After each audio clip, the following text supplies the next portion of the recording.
ಯಾರು ಹಾಲು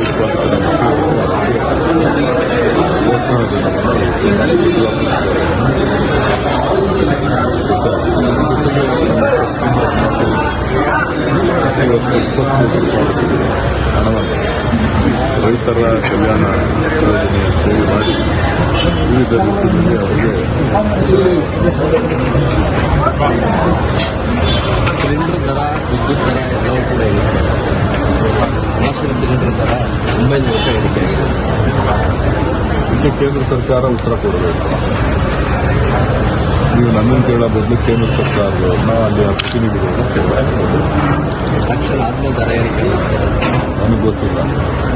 ನೀವು ಆ ಭಾಗ ಈ ಭಾಗದ ಪ್ರತಿನಿಧಿಗಳು ಯಾರಿದ್ದಾರೆ ಅವ್ರನ್ನ ಕೇಳಿದ್ರೆ ಕೇಂದ್ರ ಸರ್ಕಾರ ಏನು ನಿರ್ಣಯ ತಗೊಂಡು ಅದ್ರ ಬಗ್ಗೆ ಅವರನ್ನ ಕೇಳಿದ್ರೆ ಅವರು ಸ್ಪಷ್ಟ ಉತ್ತರ ಕೊಡ್ತಾರೆ. ಈಗ 4ನೇ ತಾರೀಕು ಕೌಂಟಿಂಗ್ ಆಗ್ತಾ ಇದೆ, ಏನು ಎಕ್ಸ್ಪೆಕ್ಟ್ ಮಾಡ್ತೀವಿ ಸರ್? ಒಳ್ಳೆಯ ಉತ್ತಮ ಫಲಿತಾಂಶವನ್ನು ನಾವು ರಾಜ್ಯದಲ್ಲಿ ನಿರೀಕ್ಷೆ ಮಾಡ್ತೇವೆ. 2 ಸ್ಥಾನಗಳನ್ನು ಕಾಂಗ್ರೆಸ್ ಪಕ್ಷದ ಅಭ್ಯರ್ಥಿಗಳು ಗೆಲ್ತಾರೆ ಅಂತಕ್ಕಂಥ ವಿಶ್ವಾಸ ನಮಗಿದೆ. ಹೊರ ರಾಜ್ಯಗಳಲ್ಲೂ ಕೂಡ ಕೇರಳ ಮತ್ತು ತಮಿಳುನಾಡು 2 ಕೂಡ ನಮ್ಮ ಪಕ್ಷ ಮತ್ತು ನಮ್ಮ ಒಕ್ಕೂಟ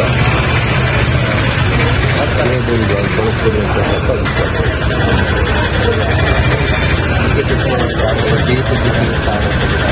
ಗೊತ್ತಿಲ್ಲ. ಮಾಹಿತಿ ನೀವೇನಾರ ನನ್ನ ಮಾಹಿತಿ ಇದ್ರೆ ಅಲ್ಲ, ಇಕ್ಬಾಲ್ ಹುಸೇನ್ ಸರ್ ಹೇಳ್ತಾರೆ 15ನೇ ತಾರೀಕು ಹಾಗೆ ಆಗ್ತಾರೆ ಅಂತ ಹೇಳ್ತಾರೆ. ಅವರು ಶಾಸಕರಿದ್ದಾರೆ, ಅವರು ಹೇಳ್ತಾರೆ. ನನಗೆ ಗೊತ್ತಿಲ್ಲ.